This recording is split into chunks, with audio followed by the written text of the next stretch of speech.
दोस्तों नमस्कार। आप देख रहे हैं बुंदेलखंड की आवाज़ चैनल।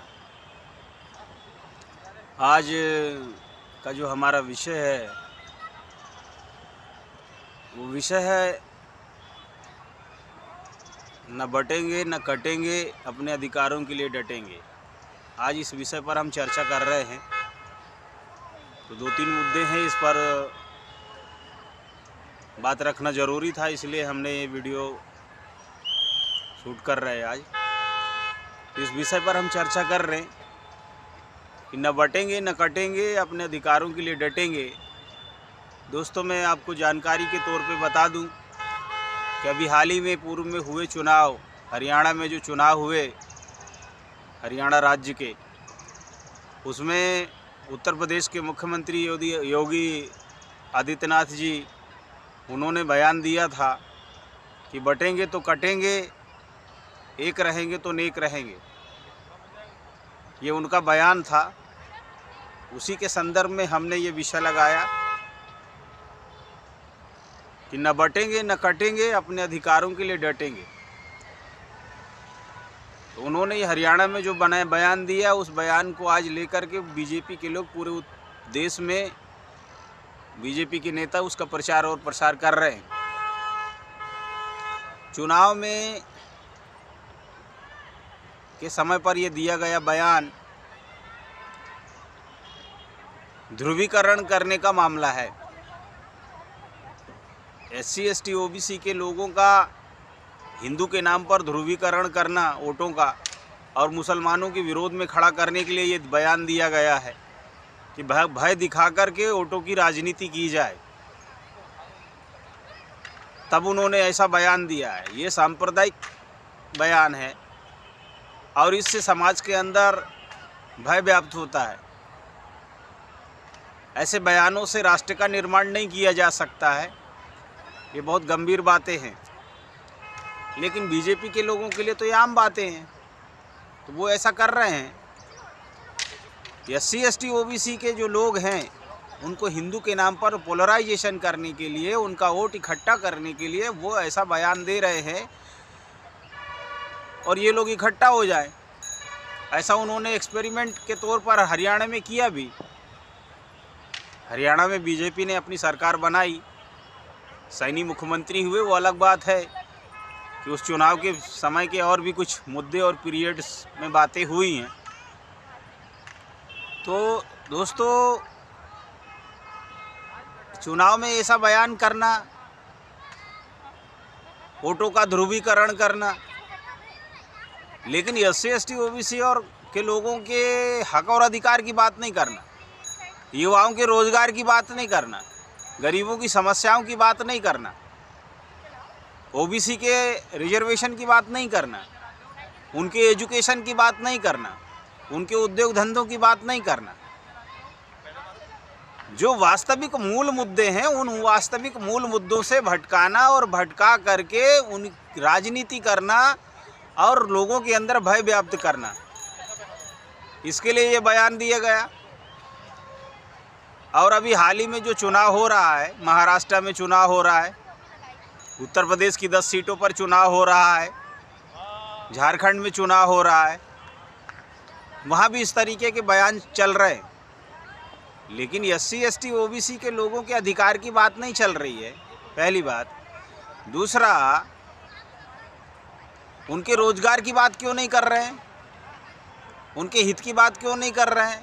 क्योंकि वो रोजगार देना ही नहीं चाहते। उनको मालूम है SC ST OBC के लोगों को रोजगार दे देंगे तो ये ताकतवर हो जाएंगे, अपने अधिकारों का फैसला कर लेंगे और इनका विकास हो जाएगा।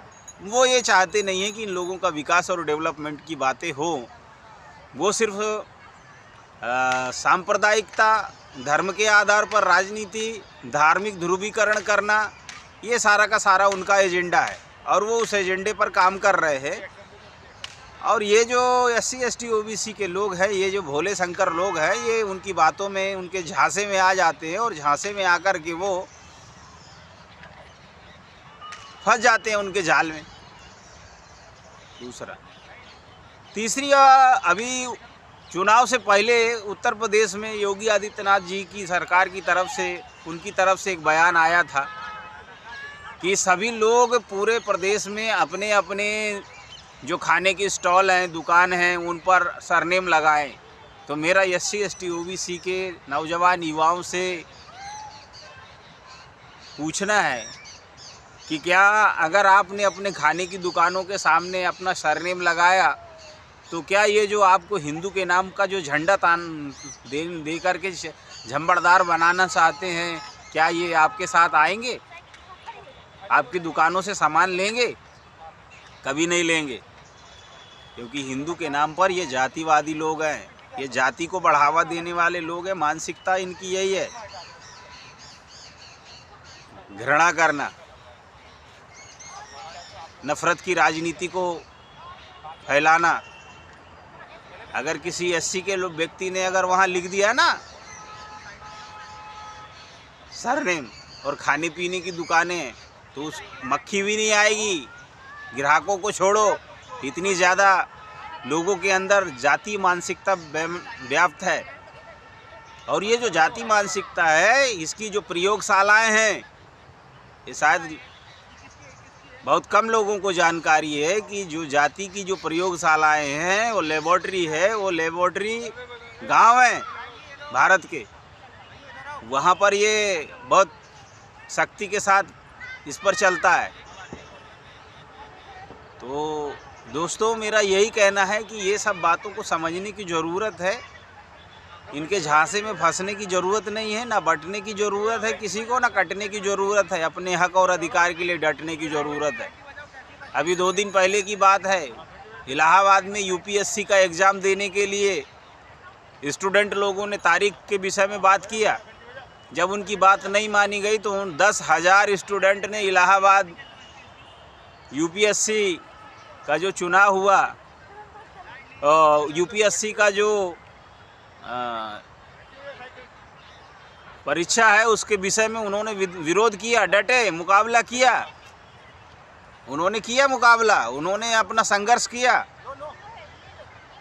तो युवाओं को रोजगार की तरफ जाने की ज़रूरत है। ये सरकार की जो नीतियां हैं, ये सरकार अपनी नीतियां रोजगार की नहीं बना रही है। ये सिर्फ अलग अलग उन मुद्दों पर उलझा के रखने की बात कर रहे हैं जिसका कोई मुद्दा ही नहीं है समाज के अंदर। जिन मुद्दों की ज़रूरत है, जिन मुद्दों पर काम करने की ज़रूरत है, उन मुद्दों पर वो काम नहीं कर रहे हैं। वो तो सिर्फ बहका रहे हैं लोगों को, और नीचे स्तर इतना नीचे गिरता चला जा रहा है कि लोगों के पास रोज़गार नहीं है, खाने पीने के ज़्यादा कोई साधन नहीं है। महंगाई इतनी तेज़ी से आगे जा रही है कि उसको भी ये कंट्रोल नहीं कर पा रहे हैं, और भारत को विश्वगुरु बनाने की दिशा में है। और 80 करोड़ लोग 5 किलो राशन पर निर्भर है। अब जिस देश के लोग 80 करोड़ लोग 5 किलो राशन पर निर्भर हैं, बीजेपी सरकार पूरे देश में नरेंद्र मोदी जी के नेतृत्व में वो बांट रही है, और वो देश विश्वगुरु बनने जा रहा है। ये कितनी मजाक की बात है कि जिस देश के लोगों का देश का GDP और लोगों के परचेसिंग की पावर, 80 करोड़ लोगों की परचेसिंग पावर ही ख़त्म हो गई है, वो विश्वगुरु बनाने जा रहे हैं। तो ये जुमलेबाजी से देश चलता नहीं है, और वो ज़्यादा दिन ऐसा करने से विद्रोह पैदा होता है, नौजवानों में विद्रोह हो सकता है, इसकी संभावना है। पढ़े लिखे नौजवान मारे मारे घूम रहे, उनके पास नौकरी नहीं है, साधन नहीं है। तो इन चीज़ों को समझने की ज़रूरत है देश के युवाओं को, ख़ास तौर पे अगर अपने बच्चों का भविष्य बनाना चाहते हैं, आने वाली नस्लों को और पीढ़ियों को सुदृढ़ करना चाहते हैं। दूसरा, सेंट्रल गवर्नमेंट ने एक योजना चलाई थी स्किल इंडिया। स्किल इंडिया के नाम पर बहुत लोगों को ट्रेन किया गया, स्किल सिखाए गए, कौशल विकास जिसको कहा जाता है। वो कौशल विकास के माध्यम से ट्रेनिंग तो दे दिया, लेकिन आज तक रास्ता नहीं बताया कि ये ट्रेनिंग किया हुआ व्यक्ति कहाँ पर जाकर काम करेगा। तो युवाओं में जो रोजगार के प्रति जो विद्रोह पनप रहा है, गुस्सा बढ़ रहा है, उस गुस्से को दबाने के लिए यह प्लान बनाया गया था। अब उसको धीरे धीरे डाइल्यूट कर रहे हैं वो दूसरे तरीके से। इसलिए वो कभी बटेंगे तो कटे की बात कर रहे हैं, कभी धर्म की बात कर रहे हैं। तो ये जाल में फंसा करके इंगेज रखने का मामला है। कौशल विकास वाले मामले में तो आज तक मुझे नहीं लगा कि वो जो ट्रेनिंग दिया गया वहाँ लोगों को कहीं रोजगार दिए गए हों। हर 5 जिले में फैक्ट्री खोलने का, उद्योग धंधे चलाने का, वो भी इनके बस का है नहीं कि लोगों को रोजगार दिए जाए। तो ये बहुत सारी बातें हैं, बहुत सारे मुद्दे हैं। आने वाले समय में हम और भी अलग अलग मुद्दों पर चर्चा करेंगे। ये गंभीरता को समझने की ज़रूरत है और लोग जो मेरी बात को सुन रहे हैं वो उनको मोबिलाइजेशन की ज़रूरत है और लोगों को भी मुझे बताने की ज़रूरत है, ये चर्चा करने की ज़रूरत है। क्योंकि लोकतंत्र में संसद सुप्रीम नहीं है, लोकतंत्र में सुप्रीम कोर्ट सुप्रीम नहीं है, लोकतंत्र में संसद सुप्रीम नहीं है। लोकतंत्र में इस देश की जो जनता है वो सुप्रीम है। और जिन लोगों ने इनको अपना प्रतिनिधि बना करके संसद में, लेजिस्लेटिव असेंबली में, पार्लियामेंट में भेजा कि हमारे भविष्य के लिए ये कुछ अच्छा करेंगे, तो ऐसा तो ये कुछ कर नहीं रहे हैं। बाकी भड़काऊ बयानबाजियों के साथ अपना टाइम निकाल रहे हैं। ये जनता है, सब जानती है। अगर ऐसा ही चलता रहा तो आने वाले समय में लोग आपको छोड़ेंगे नहीं। लोग आपको सत्ता से उतार कर बेदखल कर देंगे। क्योंकि लोगों की समस्याओं को ठीक करने के लिए, उनकी समस्याओं को ख़त्म करने के लिए, निदान करने के लिए वहाँ भेजा जाता है और भेजा जाता है, लेकिन उस पर तो कोई दिखाई नहीं दे रहा है। दूसरा, ये सांप्रदायिकतावादी जो राजनीति है, ये नफ़रत की खेती वाली जो राजनीति है, इससे राष्ट्र का निर्माण होने वाला नहीं है और ये देश विश्वगुरु बनने वाला नहीं है। क्योंकि ये देश आज भी, भारत जो देश है, आज भी राष्ट्र नहीं है। यहाँ अलग अलग समुदाय के लोग, संप्रदाय के लोग, अलग अलग जातियों के लोग, अलग अलग धर्म के लोग जहाँ रहते हों, वो देश राष्ट्र कैसे हो सकता है? अभी तक तो ये देश हमारा राष्ट्र नहीं बन सका। अरे भाई, विश्वगुरु तो बहुत दूर की बात है। मोदी जी, पहले घर की जो डोमेस्टिक प्रॉब्लम है, घर की जो समस्याएं हैं, उनको दूर करिए, विश्वगुरु बाद में बना लेना। साथियों, तो ये सोचने और समझने की बात है। और इस विषय पर मुझे अपनी बात कहना था कि ना हम बटेंगे ना कटेंगे, अपने अधिकारों के लिए डटेंगे। और जो अपने अधिकारों के लिए संघर्ष नहीं कर सकता, वो जीवन में कुछ नहीं कर सकता। इस देश के संविधान ने आपको ताकत दी है। आप सुप्रीम हैं, जनता सुप्रीम है इस देश में। सुप्रीम कोर्ट सुप्रीम नहीं है। मैं फिर से कह रहा हूँ, संसद सुप्रीम नहीं है। ये लोगों के द्वारा चुने गए प्रतिनिधि हैं जो आपकी सेवा के लिए लगाए गए हैं। ये आपके मालिक नहीं हैं, मालिक आप हैं। आपको अपनी ताकत और अपनी शक्ति को जानने की ज़रूरत है, पहचानने की ज़रूरत है। और फिर अभी आने वाले समय में और भी हम विषय पर बात करेंगे। दोस्तों, आपने मेरी बात को ध्यानपूर्वक सुना है। इस पर विचार करिए और अपनी प्रतिक्रिया दीजिए, अपने कमेंट दीजिए। मेरे आपके कमेंट का इंतज़ार करूंगा और प्रतिक्रिया का मैं उसका जवाब भी दूंगा।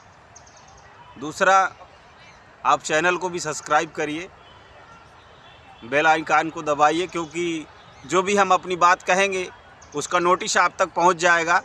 तो आपको आसान होगा हमारे साथ ये जो सफ़र हमने शुरू किया है, इस पर चलने में। आपने मेरी बात को सुना ध्यानपूर्वक। आपका धन्यवाद, आभार, नमस्कार।